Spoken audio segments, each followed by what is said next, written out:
Hi, I'm Katie, owner of Kakes and Bakes, and welcome to my podcast where you will hear and understand why everyone needs to eat cake.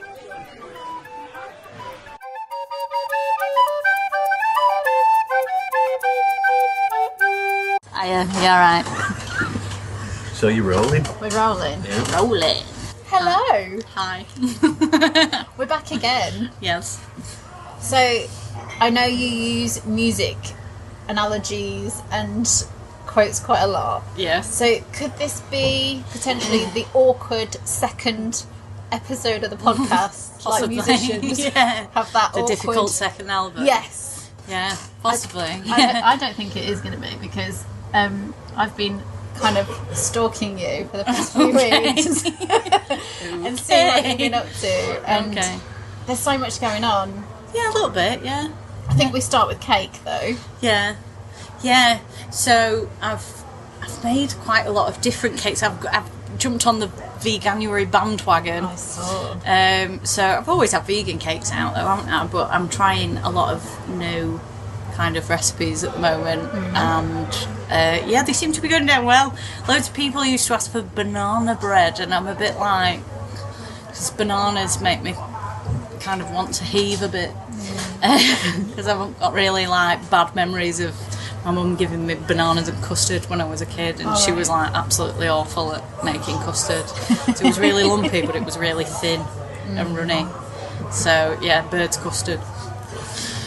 Yep. From the powder, Yeah. the birds. Yeah, I remember that. Yeah, so now I am actually only able to eat custard that I've made myself, like properly from scratch. I'm really weird with food. But yeah, so whenever anybody asked for banana cake, I was like, oh no, nobody likes that, nobody wants it.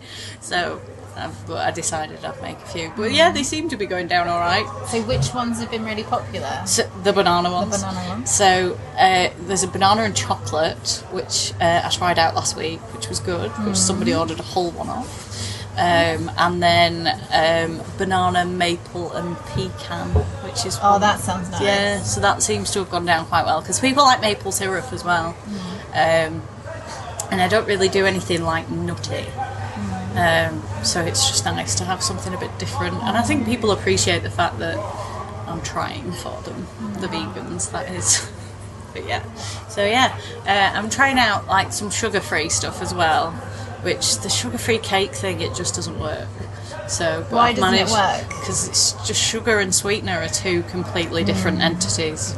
So, and they just work completely differently in the cake.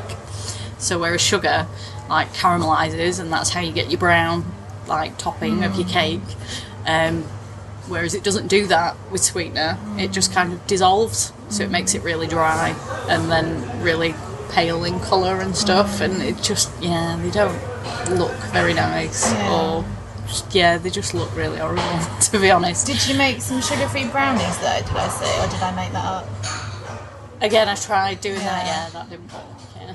So I try these things, and if they don't work, if I don't like the idea of them, or if it doesn't look like something I'd eat, then I just don't sell them, because like, I don't want anybody to eat something that I don't find nice. But so flapjacks and granola bars work really well though, because you can just swap like the syrup and the sugar for things like natural sweeteners. So you've got something called agave syrup, which is plant-based, which you can use instead of honey, so you can still have it as being vegan as well. So so they work really well. What's it taste like? Is it something you just have on tastes its own? like syrup? Yeah, it's just like it looks like golden syrup, and I'd say it tastes like a cross between golden syrup and like maple syrup. So it's not as sweet, but it's I don't know. That's probably not really explained that very well. No, it sounds good. But you can use honey as well, but some vegan people don't eat honey. It depends, really. So, that's a bit of a minefield. I'm still getting to grips with the vegan thing, because I understand it when it comes to food. It's when it's vegan handbags and things like that. Recently I've seen in the press about... Yeah, I think it's like to do with what it's made from. So I think some vegans, it depends how into it they are. might not like, obviously they don't eat any meat, they don't eat any dairy, they don't eat or drink anything from animal products, but then some vegans won't wear wool, for example, because they something to do with ethical standards, and that the sheep haven't like given their consent, I think. I might be wrong. Like I don't know. I might be wrong there, but like, you know, and it's a similar thing with the honey that like, you know, you haven't, like, they're not able to like say yes, you can have this. So that's kind of where the issues lie. But then, it's a minefield really. So it's best to just like ask people things. So if anybody comes up and says like, "Oh, what's vegan?" I'll always say, if there is something with honey, and I'll go, "Do you eat honey?" Or, yes or no, and then then. But always best to ask, to be sure, because we don't want to like upset anyone by giving them things that they don't want to eat. So that wouldn't be good. I noticed you've had someone helping you with the cakes. Yeah, so Kate is from Swarthmore College. A gentleman came up to me before Christmas called Tim, and just like said, "Oh, how would you feel about having somebody do some work experience?" And I was just like, yeah, we'll do that. And I think he was expecting to have a little bit more of a hard sell, because he was a bit surprised that I just agreed straight away. So he was like, "Oh, all right, cool. Yeah, I'll bring her back next week." So she came to meet me and to kind of have a little chat about what to do and everything. And she comes for 3 hours on a Thursday morning, and she bakes cakes with me. And so she's here 9:30 till 12:30. And she mainly, we're just showing her how to bake cakes. She wants to be a cake maker, and she wants to bake cakes and be a cake decorator. Oh, and after she's finished at college, she wants to go to catering college and stuff like that. And she's really good. So I'm pretty sure she'll be very good at it. But I think she just needs a little bit more experience in the world of work. But it's been nice to have somebody else with me. But also, I don't know, I get a bit like stressed out about it. Like, what if I tell her to do something and like I upset her or something? Like, I don't want to do that, obviously, but No, I guess it's good for both of you, because you get someone to help out. Yeah. And you get to be teacher Katie for 3 hours on a Thursday morning, showing someone something that you really like. Yeah. Oh, yeah, it is good in that respect. I don't know, I just think that the negative connotations of teacher Katie kind of come back and kind of make me second guess myself. But I have, like, so I am a bit over the top with her, and I'm like, if like, you know, just tell me if you're all right, like, because if you're not, then she just looks at me like, yeah, I'm fine. I'm like, oh, okay. Yeah, so it's a bit like you get almost like a feeling of dread, like the first half an hour before she arrives, and then like it's all right then, and then you just kind of go into almost like autopilot and go onto it. I'm sure she feels a bit nervous about the whole thing too. Oh yeah, probably, and the first week she came, she only spoke to me if I spoke to her, so which I assume meant that she was quite nervous about the whole thing. But last week when she was here, she was a lot kind of more vocal, and she was chatting to the customers and things like that. So she seems nice, and it's easy to remember her name because she's got the same name as me. I was going to say, does it mean that everybody that works in the shop has to have the same name? It would help, but I don't think that you could get any more people in here, to be fair. No, that's true. So Valentine's is coming up. I noticed you've got some new things coming out. The cookies? Yeah, so I'm doing giant cookies. So a bit like the ones that you get in Millie's Cookies, but these ones are obviously a lot nicer and a lot less expensive. Shameless plug. Just something a bit different, and it's something I've always done. It's like, you know, thank you gifts for teachers and things like that every year.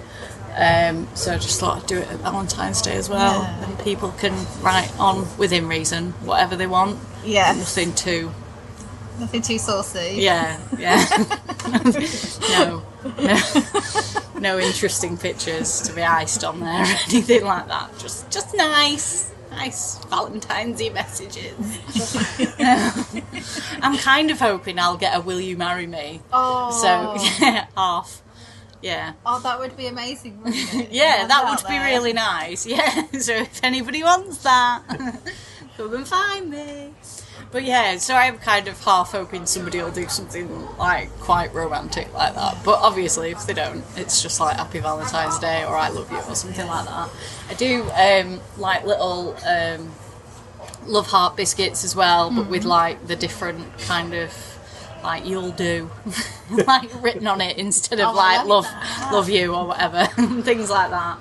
Or like I tolerate you and things like that. So brilliant. I stamp those into the icing. And I do boobs and bums as well. Oh, yes. So they always go down well with the gents. and they're really easy to do as well.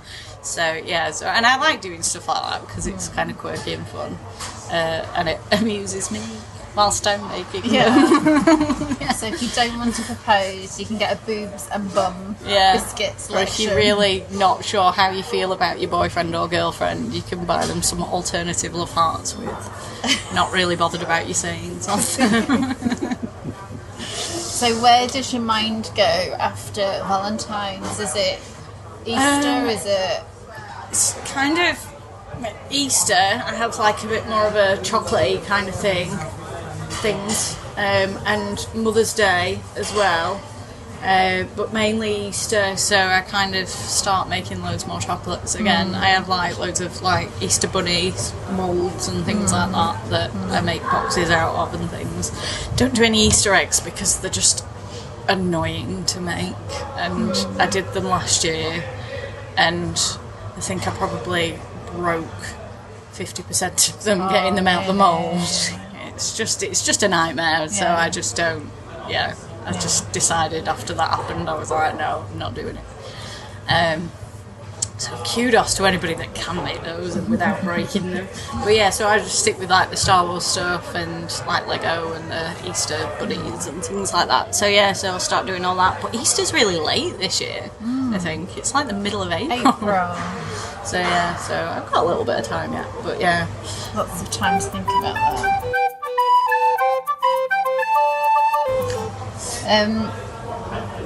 It seems like it's been a really busy time for you. The blog is really coming along. Yeah, definitely. I'm just, just at the moment trying to like figure out where to go with it next kind of thing, because I've been writing it all down into like a bit of a book kind of thing. But I want to, now I've written that, and I can't keep going over that, can you? So I need to kind of figure out what to kind of talk about it next. Is it going to be a bit like this, where I just talk about random rubbish for a bit, which is, fun, and just like talk about what's inside my head, or do I maybe start talking about recipes, although I don't know if I want people to know my recipes. I was going to say, keep those cards close to your chest. Maybe I'll just make up some other recipes that I don't sell. But yeah, I don't. Yeah, so I need to kind of think about what I want to do with it next, really. But I'm quite happy that I've been able to write everything down that I wanted to so far and do what I wanted to do with it, if that makes any sense. And be able to kind of talk about how I got from being a teacher to being here right now making cakes for people. So I'm quite excited about how that's going to pan out and what's going to happen with it, because it might just so I'm just quite excited by it, and it sounds like, I don't know, maybe people want to buy it as a book, maybe they won't, and it'll be fine, but I kind of feel accomplished enough that I've written it all down, so that's something I've done for myself. So yeah. One of your most recent blog posts was almost like your love letter to Leeds. Yeah, I just love Leeds. I think it's really weird being from like Blackpool and all, and not being a Yorkshire person, to say that you love Leeds. It reminds me so much of Blackpool, because like they're both similar ages in like towns or cities or whatever. They both have like weird seasons to them, whereas like obviously Leeds in summer is like dead because there's no students about, but like it still has that cycle to it, whereas Blackpool, like right now in Blackpool, it'll be dead because like it's the middle of winter. Nobody goes to Blackpool in the middle of winter, and there's just always something going on, and I just love it. I think it's amazing, an amazing place that just, I think because I kind of found myself, as cliche as that sounds, I like found myself in Leeds, and I like kind of rediscovered who I was again, and how like the things about my personality that I thought that I'd kind of lost about myself along the way whilst I was ill and everything, you know, I kind of rediscovered when I came here. And I think it's like, and all these amazing people that I wouldn't have met otherwise, because I kind of just kept myself in my own little teacher bubble and didn't kind of venture out of that. And now I just like, this morning I spoke to a lady who went and like, she was like, oh, I'm from Scarborough. Like, you know, I was like, oh, why have you come to Leeds for the day? And she was like, well, I just wanted to come to the cathedral and I had some prayers to say. And so I did that. Wow. And I had a chat with some of the nuns, and then I've come here to the market, and I was like, yeah, that's what you do when you're in Leeds. You just come for the day, and it's amazing. Like, and people come in this market and they say to me like, oh, what was it before it was the market? like I must get that question at least 3 times a week. Like, and I'm like, it's been the market. Like, it's nothing else. And I think because people like don't have things like this, especially like if they come from like different countries and stuff, they might not necessarily have purpose-built market halls like this. Yeah. And it's just amazing. I love it. Look at that view. It's amazing. I guess there's one thing about Leeds, but the market is a different place, isn't it? You kind of see even more walks of life, action, dramas, love. It's like a soap. A soap opera. They should do a soap opera. Yeah, this little corner of the market is like a little soap opera. I won't go too much detail about why, but yeah, it's like we have our own little. It's like on Coronation Street where you have all the little families. So like, you know, there's the flower people, and then next door to me I've got like the mobile phone, the guys from the mobile phone shop, and like, you know, you've got the ladies from the eyebrow shop, and like, you know, the guys from the Greasy Spoon over there, and it is like a little kind of community of just weird and wonderful people. Weird. I'm weird, but it's fine. The best people are. But yeah, I just think it's amazing, and that people that come here that like are fully not the kind of people that maybe have been coming to the market for years and years and years and are a bit upset, should we say, that it isn't like how it used to be, but the people that come that have never been before, and they just look around and they're like, oh my gosh, this is amazing. Like, and it is like an eye-opening experience for them, and I just think everyone should come here at least once. I think there's almost like a new time for the market as well. Like you say, you can kind of get bogged down in there, oh, it's not how it used to be, but look at all the amazing people that are popping up here. Like, it is becoming a place. Yeah, and it's not going to be how it used to be again, which is sad in a way, because obviously, you know, all those people that used to have businesses and stuff and that maybe haven't worked out. And yeah, fair enough. I can understand why people get really upset by that, but we're in this weird kind of like limbo at the moment in the market where there's stuff like being rebuilt and things like that down at the fish market side, and like they're fixing the roof and they're doing like they're building something over on the old Butcher's Row, and once all that's done, I just think this place is going to be just even more amazing than it currently is. And people's shopping habits have changed so much, like even in the last year with like the whole zero waste, and like people like bothered about where the food comes from and like what's in it and things like that, that the market is becoming like the place to go for people who are conscious about that. So yeah, I think it can only get better. Absolutely. Coming back briefly to your blog, music.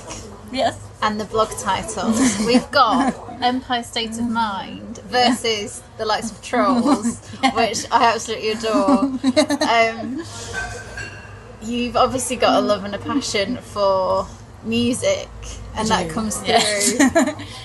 I have this really weird thing. I think it's the way my brain kind of like works, is that like I properly look into, and I am really weird with it, I properly like look into like lyrics and what they mean and stuff. And my ex-husband used to be like really like, oh god, Kate, what are you doing? Like, shut up. Like, and I'd be like, this song's about like, you know, this and this has happened and stuff, and he's like, and I'd be like, just listen to it, and he'd be like, no, I'm just singing because it's a good song. Like, you know, and so I think I am like properly do get into it a bit, and I am a bit of a music geek, and I do have quite I wouldn't say eclectic, because it's not, I'm not into like one particular genre of music, like, as those blog posts show you, that it does go from like Disney cartoony kind of things to like there is some like pretty angry music in my collection, and to like, you know, to rap music and like, you know, your cheesy 90s pop, and like even music from like the 50s and stuff, and it's just a case of if I like it, I listen to it,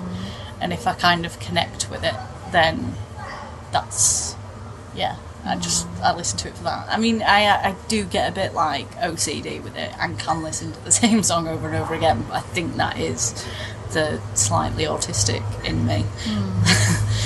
But I don't know. Yeah, I just love music. I think it's a really good way of expressing yourself as well. And I've always had this passion for it, and I've always kind of performed at school and stuff. I was in like school shows and things like that. Yeah, you've kept that quiet. Well, you know. What did you perform in? What was your starring role? I was one of the Von Trapp children in The Sound of Music. And then, did you do the whole Long Ago Heard? Yeah, and So Long Farewell. Yeah, that one. Yeah, the one where like each of them get a line. Yeah. So I've always kind of done that, and I went with my friend once to a Britain's Got Talent audition, and I auditioned, because she didn't want to go on her own. So I was like, oh yeah, I'll go with you, like that.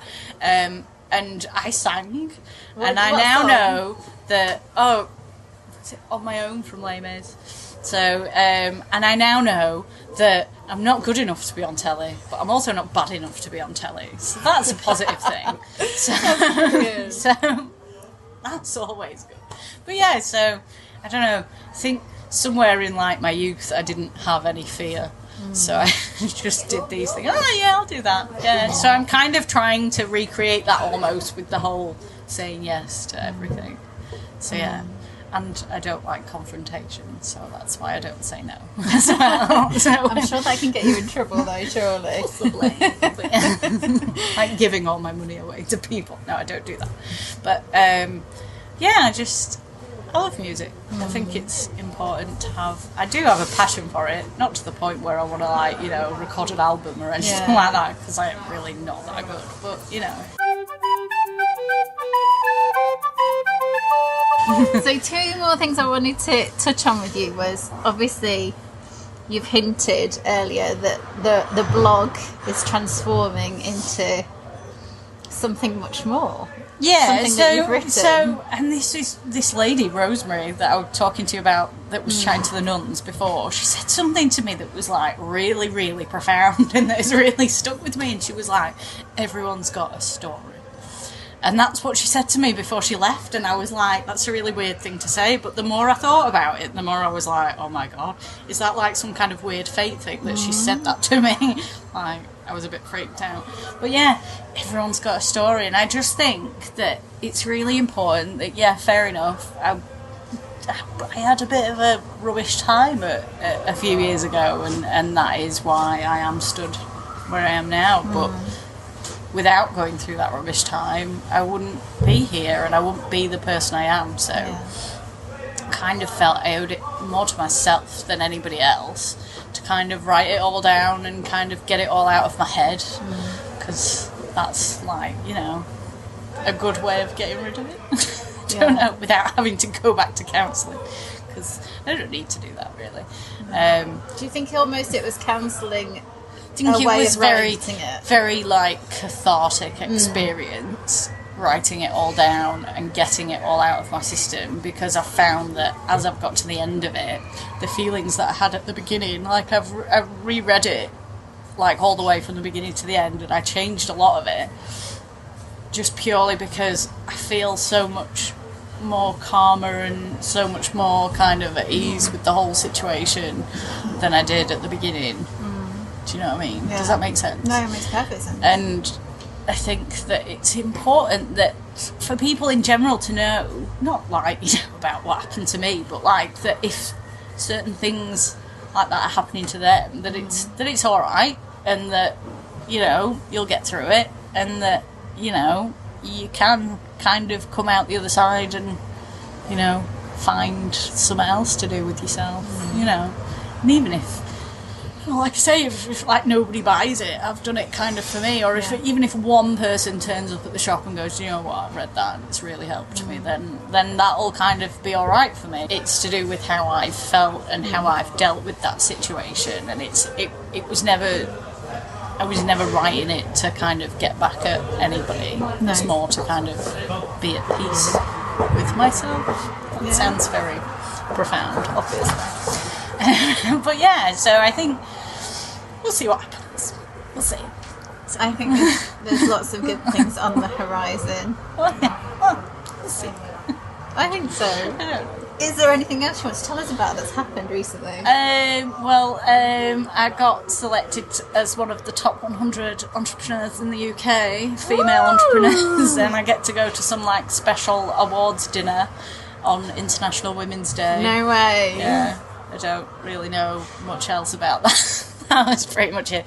I get some free like publicity on social media, and loads of like people that I don't really know have started following me on Twitter. So that sound like they're important. So, but yeah, that's really nice. Yeah, that's just quite nice. I mean, and I probably, you know, like just go for the experience, and it'll be nice. And you know, I just go to London for the day, just maybe do some hobnobbing with, you know, some minor celebrities or something. I don't know. Sounds brilliant. But yeah.